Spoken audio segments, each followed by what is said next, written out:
ഇന്ന് വലിയ അഭിമാനത്തിൻ്റെയും സന്തോഷത്തിൻ്റെയും ഒരു ദിവസമാണ്. നമുക്കേറെ പ്രിയപ്പെട്ട കവലക്കാട്ട് ഡേവിസേട്ടൻ തൻ്റെ ജീവിതത്തിൻ്റെ ദൈവം തന്ന ആയുസ്, ജീവിതത്തിൻ്റെ 70 വർഷങ്ങൾ സപ്തതി, ആ പുണ്യപ്പെട്ട ദിനം ആഘോഷിക്കുകയാണ് ഇന്ന് ഈ ദിവസം.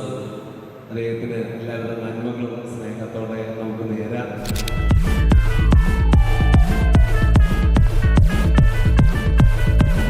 ഒരു സൽപുത്രൻ പിറന്നട പണ്ട്, മഹാധ്യായം തുടക്കമായെന്ന്